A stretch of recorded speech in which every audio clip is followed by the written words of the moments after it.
ça nous permet de, voilà, de carrément nommer notre case. Donc, nous pouvons nommer notre case. On peut mettre case en tapant entrée. Nous sélectionnons donc calque de forme et nous cliquons sur la touche entrée et nous modifions le nom donc de notre calque. Donc, case, voilà. Et nous cliquons sur entrée. Et ensuite, CTRL S. Alors, donc, lorsque cela est effectué, nous avons une case qui est fusionnée. Regardez que lorsque nous fermons l'œil de la case, nous ne voyons plus de case entièrement. C'est pas que nous ne voyons pas la tête, la paille ou la tête battue ou encore l'entrée, la fenêtre, tout ça, mais toute la case disparaît. Et donc, nous avons la possibilité de modifier son point d'ancrage en tenant donc l'outil en déplacement arrière ou raccourci clavier Y pour déplacer son point d'ancrage et mettre le point d'ancrage au milieu. Parce que lorsque le point d'ancrage est au milieu, vous évoluez mieux puisque vous allez dupliquer donc cette case. Nous allons dupliquer la case. Pour dupliquer la case, il faut faire donc CTRL plus D. D'accord? CTRL plus D ou bien venir dans le menu édition carrément, cliquer sur dupliquer. Menu édition, dupliquer ou encore raccourci clavier CTRL plus D. Donc, il faut choisir le calque préalable et il faut cliquer sur CTRL plus D ou encore menu édition, dupliquer. Donc, vous voyez, la case automatiquement qui est dupliquée se nomme case 2. Donc, nous avons la possibilité de déplacer cette case 2. Voilà, nous avons la possibilité de déplacer cette case. Et puis, bien évidemment, voilà, la mettre en arrière. Donc, de la première. Très bien. Voilà, nous allons faire des cases groupées comme ça. Nous dupliquons à nouveau. CTRL D. Voilà, et nous décalons ça carrément. Voilà, quelque part ici. Ça va faire du bien, hein. Ça fait forcément, ça fait toujours du bien. Ça fait toujours du bien. Et là, nous pouvons réduire l'échelle de cette case. Voilà, pour faire un peu réel, quoi. Parce que plus la case est éloignée, elle doit être petite. Voilà, plus elle est éloignée, plus elle est petite. Voilà, donc il faut faire réel parce que nous sommes en train de faire un dessin. Oh, vrai de vrai, j'approuve que nous sommes en train de sortir quelque chose de très agréable, très agréable. Je crois que vous êtes en train de faire le schéma avec moi, donc c'est bel et bien cela. Donc bon courage à vous. Alors, donc, nous allons essayer de reculer légèrement celle-ci. Voilà, avec l'échelle, nous allons cliquer sur S. Nous tapons sur S pour réduire légèrement son échelle. Voilà, ça nous permet de décaler un peu. Voilà, de décaler un peu. Voilà, ça nous permet de décaler. Et puis voilà, nous avons un petit attroupement donc de cases dans un endroit. Voilà. Et c'est pas fini. Nous avons la possibilité également de réaliser une petite voie quelque part ici. Pourquoi pas, une petite voie. Amusons-nous, prenons du plaisir. Donc, prenons la peine de cliquer dans le vide encore avec un CTRL S parti, hein, rapidement. Cliquons dans le vide, voilà. Et puis, prenons tout de suite notre petite plume. Essayons donc de réaliser une autre petite piste quelque part ici. Voilà, une autre petite piste quelque part ici. Donc, nous cliquons au bout là. Voilà, et puis nous avons la possibilité de créer quelque chose de ce genre. Voilà, quelque chose de ce genre. Quelque chose de ce genre. Voilà, très bien. Voilà, et puis quelque chose de ce genre. Quelque chose de ce genre. Voilà. CTRL Z, quelque chose de ce genre.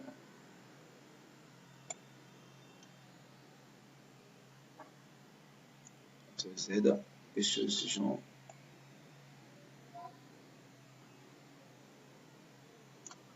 Quelque chose de ce genre. Voilà. Quelque chose de ce genre.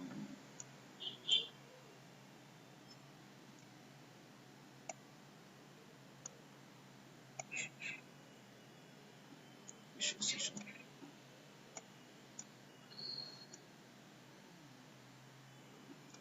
Quelque chose de ce genre.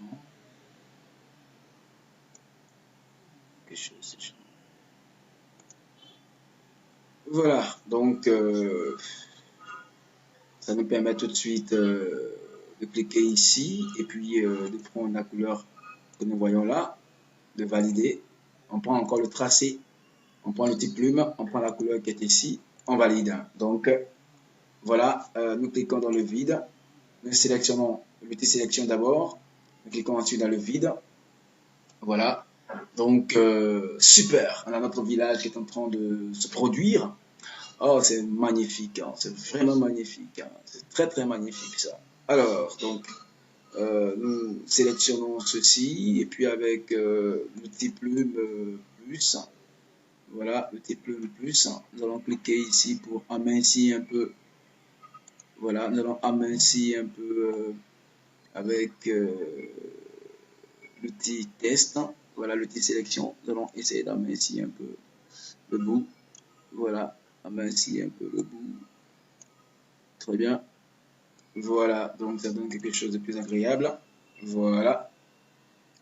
Alors, donc, lorsque cela est effectué, nous allons sélectionner effectivement, nous allons mettre route 2. Voilà.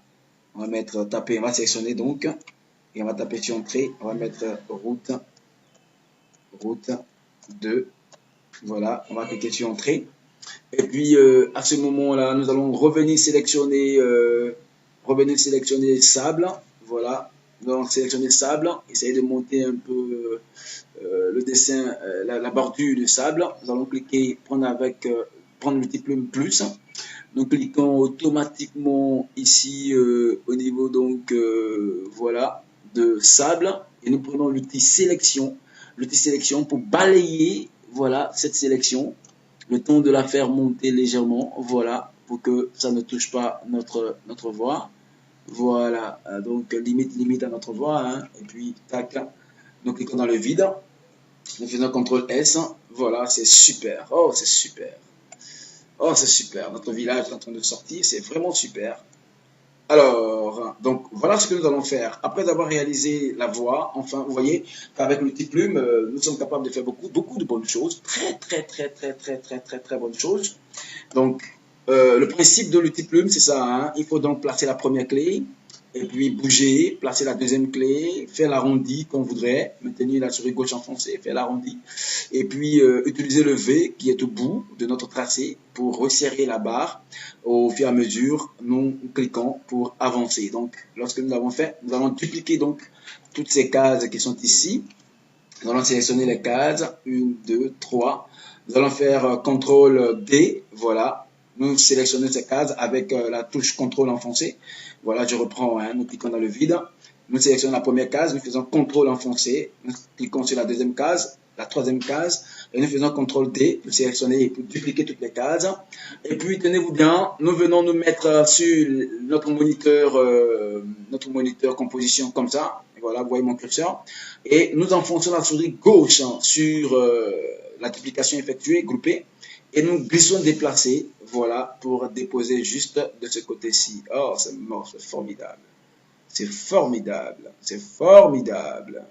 Donc, en ce moment-là, nous avons la possibilité, comme je le disais tantôt, étant donné que les cases sont reculées, voilà, d'agir sur l'échelle et puis de réduire leurs échelles en même temps. Voilà, on réduit les échelles et lorsque les échelles sont réduites, voilà, lorsque les échelles sont réduites, voilà, nous avons la possibilité, comme je le disais tantôt, de cliquer dans le vide et puis de déplacer, voilà, case après case, voilà, case après case, très bien, case après case, CTRL Z, voilà, case après case, très bien, oh, c'est formidable, c'est formidable. Et puis, nous déposons, voilà, au fur et à mesure. Donc, nous pouvons également dupliquer à nouveau, hein, dupliquer à nouveau, oh, c'est génial, nous dupliquons à nouveau, nous venons prendre donc la case 3, la case 1, la case 3, et puis bien sûr la case 3, la case 2, voilà. Nous allons dupliquer à nouveau, CTRL D, et nous tenons ceci, nous déplaçons pour venir quelque part là, voilà. Donc ici, c'est plus agréable, voilà. Déposons quelque part là, ok, voilà, quelque part ici, voilà. Donc, nous allons réduire un peu l'échelle avec S. On appuie sur S, donc nous avons la possibilité de mettre notre curseur sur les 100 donc de l'échelle et puis de réduire comme ça légèrement. Voilà, nous réduisons légèrement, hein, légèrement, pas trop, légèrement, voilà. Et puis, tac, nous avons la possibilité de disposer, voilà, comme nous voulons, voilà, comme nous voulons, hein, comme nous voulons. Il n'y a vraiment pas de lézard, il n'y a pas de souci à se faire. Tout s'installe bien, propre, voilà, propre, bien.